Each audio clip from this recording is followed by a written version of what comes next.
سرو کسرا کی جھکانے والے، جن کو کافور پہ ہوتا تھا نمک کا دھوکھا، بن گئے خاک کو اکسیر بنانے والے۔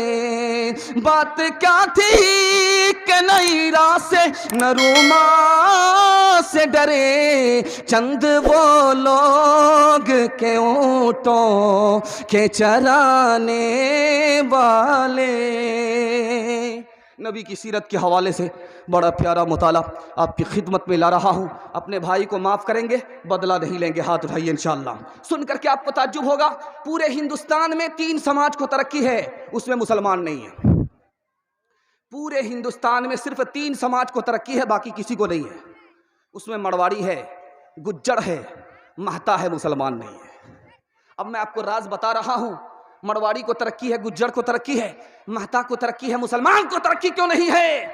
وجہ یہ ہے کہ مرواڑی میں جو نیچے آتا ہے سب اس کو مل کر کے اٹھاتے ہیں، سب اس کی مدد کرتے ہیں، اس کو اٹھاتے ہیں۔ 20 بار اگر وہ گھاٹا اٹھاتا ہے سب اس کی مدد کرتے ہیں، ان کا جھگڑا گھر ہی میں حل ہو جاتا، عدالت میں نہیں جاتا۔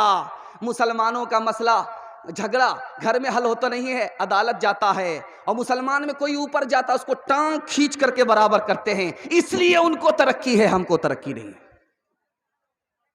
سیرت کے حوالے سے آپ کو پیغام سنانے کے لیے جا رہا ہوں۔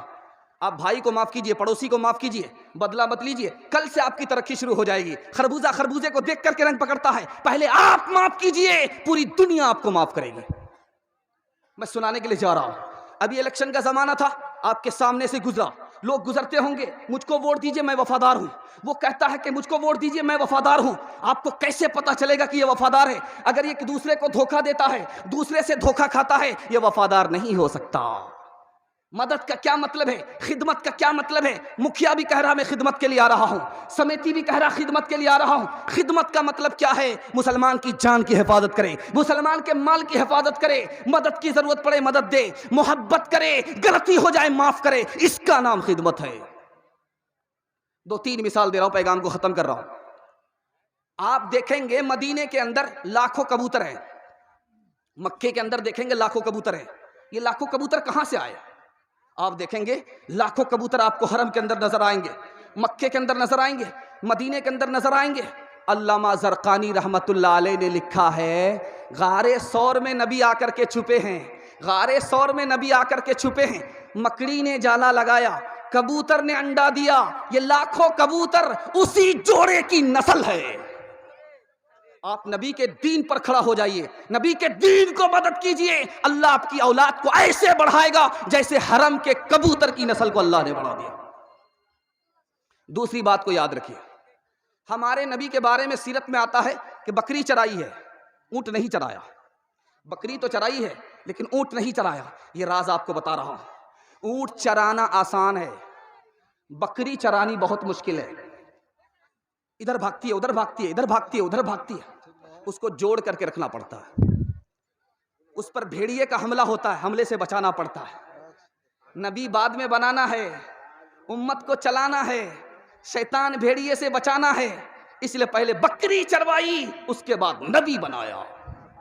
تیسری بات کو یاد رکھیے، ہمارے نبی معراج میں کہاں گئے ہیں؟ عرش کو گئے۔ عرش کون سی جگہ ہے؟ زمین کو طے کرنے کے بعد، آسمان کو طے کرنے کے بعد، ایک آسمان کے بعد دوسرے آسمان، دوسرے آسمان کے بعد تیسرا آسمان، سارے آسمان کو طے کرنے کے بعد تب آدمی عرش کو پہنچتا ہے۔ اس کے بعد دنیا ختم ہے، نبی کو بلایا جا رہا ہے عرش پر، 2 مقصد سے بلایا گیا۔ دنیا کو بتانا تھا تم جس نبی کو ذلیل کرنا چاہتے تھے، ذلت کی پستی میں لانا چاہتے تھے، دیکھو ہم عزت کی چوٹی پر لا کر کے دکھا دیا۔ اور عرش کے بعد دنیا ختم ہے، اس نبی کے بعد کوئی نبی آنے والا نہیں ہے، یہ آخری نبی ہے، اس لیے نبی کو معراج ہوئی۔ 3 باتیں آپ کے سامنے آ رہی ہیں سیرت کے حوالے سے۔ سیرت کو پکڑیے، دانت سے پکڑیے، سنت کو چھوڑیں گے آپ کو کیا نقصان ہوگا؟ مرنے کے بعد چہرہ قبلے کی طرف نہیں ہوگا۔ ابن رجب حنبلی، فقہ حنبلی کے بہت بڑے فقیہ ہیں، لکھتے ہیں کہ کفن چور تھا، کفن کھینچ لیتا تھا، قبر کو کھولتا تھا، مردے سے کفن کو کھینچ لیتا تھا، جب اس کا ہاتھ پکڑ کر کے پوچھا گیا جب تم مردے سے کفن کو کھینچتے تھے تو مردے کا چہرہ کدھر ہوتا تھا؟ تو کہا 80% لوگوں کا چہرہ قبلے کی طرف نہیں ہوتا تھا۔ کہا ہم تو سنت کے مطابق جب مردے کو لٹاتے ہیں تو دائیں کروٹ پر لٹاتے ہیں تاکہ چہرہ قبلے کی طرف ہو جائے۔ بات کیا ہے؟ کفن جب تم نے اتارا اور مردے کا چہرہ قبلے کی طرف نہیں تھا، امام اوزاعی بہت بڑے محدث ہیں رحمت اللہ علیہ لکھتے ہیں اصل میں پوری زندگی اس نے سنت سے منہ موڑا، اللہ نے قبلے کی طرف سے منہ موڑ دیا۔ آپ سے کہا جاتا ہے کہ بھئی فرض کو پڑھنا ہے، واجب کو پڑھنا ہے، میں راز بتا رہا ہوں، فرض آپ کا چھوٹے گا نہیں اور واجب آپ کا چھوٹے گا نہیں، آپ سنت کو پکڑ لیجئے۔ سنت کو پکڑیں گے فرض نہیں چھوٹے گا، سنت کو پکڑیں گے واجب نہیں چھوٹے گا۔ اگر آپ نے سنت کو چھوڑا تو آج تو واجب چھوٹا ہے، کل فرض چھوٹ جائے گا، جب فرض چھوٹ گیا تو اللہ اپنی پہچان سے محروم کر دے گا۔ سنت کو چھوڑنا نہیں ہے، سنت کو اگر چھوڑیں گے تو اللہ کے رسول کی دھمکی ہے تم اپنی ماں سے زنا کرو گے ایسے جیسے یہودی زنا کرتا ہے، تم یہودی بن جاؤ گے، مسلمان نہیں رہو گے، میں تمہارا نبی نہیں، تم میرے امتی نہیں۔ سنت کو دانت سے پکڑنا ہے تاکہ ہاتھ بھی کٹ جائے لیکن سنت کی حفاظت ہو۔ نمونہ دینے کے لیے جا رہا ہوں، دھیان سے سنیے گا۔ ہمارے نبی کے اوپر آسمان سے کتنی بار پیغام آیا؟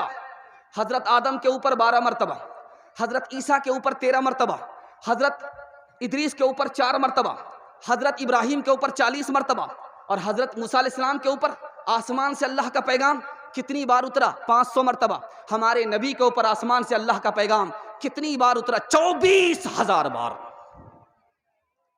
ایک بات آپ یاد رکھیے، اسلام کیسے پھیلا؟ 1984 کی رپورٹ ہے، 235% اسلام پھیلا۔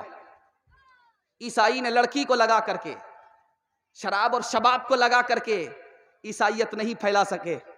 عیسائیت کتنی پھیلی؟ 47%۔ اسلام غریبی میں بغیر مال لٹائے ہوئے، بغیر لڑکی کو حوالے کیے ہوئے اسلام پھیل گیا 235%۔ انگریز لکھتا ہے اسلام پھیلا محمد کی وجہ سے۔ محمد کیسے پھیلائے؟ مسجد کی وجہ سے۔ مسجد سے اسلام کیسے پھیلا؟ نماز کے لیے کہا سب کو جماعت کے ساتھ پڑھنی پڑے گی اور جماعت کے ساتھ اتحاد ہوا، محمد کی وجہ سے اسلام پھیلا۔ اسلام پھیلا مسجد کی وجہ سے، اور مسجد کی وجہ سے کیسے پھیلا؟ مسجد سے مسلمانوں کو اتحاد ملا۔ میں ہاتھ جوڑ کر کے آپ سے کہتا ہوں، دیوبندی کی مسجد ہے نماز پڑھیے، بریلوی کی مسجد ہے نماز پڑھیے، اللہ کے رسول کی حدیث ہے جس کے پیچھے چاہو نماز پڑھ لو، اس کا عمل اس کے ساتھ، تمہارا عمل تمہارے ساتھ۔ مسجد کو بانٹیں گے ترقی رک جائے گی، اتحاد ختم ہو جائے گا۔ تیسری بات بتانے کے لیے جا رہا ہوں، ہمارے نبی نے کتنی زندگی میں جنگ کیا؟ 27۔ پوری زندگی میں ہمارے نبی نے کتنی بار جنگ کیا ہے؟ 27۔ اور زخمی کتنے لوگ ہوئے؟ 127۔ دونوں طرف سے کتنے لوگ قتل ہوئے؟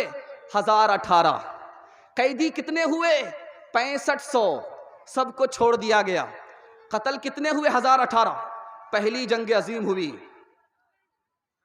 ہمارے نبی لڑتے ہیں، قتل لوگ کم ہوتے، زخمی لوگ کم ہوتے، قیدی لوگ کم ہوتے، لیکن جب پہلی جنگ عظیم ہوئی ہے تو لوگوں کا کتنا قتل ہوا؟ 73 لاکھ۔ دوسری جنگ عظیم ہوئی ہے، لوگوں کا قتل ہوا کروڑوں۔ وہ نبی امن بن کر کے آئے تھے، رحمت بن کر کے آئے تھے، آپ نے صلح کیا، جنگ نہیں کی، معاف کیا، بدلہ نہیں لیا۔ آخری بات بتا رہا ہوں، پیغام کو ختم کر رہا ہوں، دھیان دیجیے گا، دھیان دیجیے گا۔ آپ نے سنا ہوگا کہ آدمی ہوا میں اڑتا ہے، یہ ولی ہوگا؟ پانی میں تیر جاتا ہے، مسلح بچھا کر کے اس پار سے اس پار چلا جاتا ہے، یہ ولی ہوگا؟ پل میں یہاں ہوتا ہے، پل میں وہاں ہوتا ہے، یہ ولی ہوگا؟ تو لکھا ہے نبی کی سنت اگر زندگی میں ہے تو ولی ہوگا، نبی کی سنت اگر زندگی میں نہیں ہے یہ شیطان تو ہو سکتا ہے، ولی نہیں۔ ایک جعلی پیر صاحب بستی میں آئے، کہا میں 1 نمبر کا پیر ہوں، بیٹھتا یہاں ہوں، مدینہ دیکھ لیتا ہوں۔ تو عورت کو پتا کرنا تھا کہ یہ 1 نمبر کا پیر ہے یا 2 نمبر کا پیر ہے۔ کہا کہ ابھی 2 منٹ میں پتا چل جائے گا۔ کھانا لا کر کے دیا، ترکاری کو بھات کے اندر چھپا دیا، کہا آپ لوگ 1 نمبر کے پیر ہو، کھانا کھاؤ۔ تو جعلی پیر نے کہا کہ کتنی بدتمیز عورت ہے، کھانا دے دیا ہے، سالن تو دیا ہی نہیں ہے۔ کہ آپ 2 نمبر کے پیر ہو، بیٹھتے یہاں ہو، مدینہ نظر آ جاتا ہے، اور بھات میں ترکاری چھپی ہوئی ہے، نظر نہیں آتا۔ کون ہے تاریک آئینے رسول مختار، حقیقت خرافات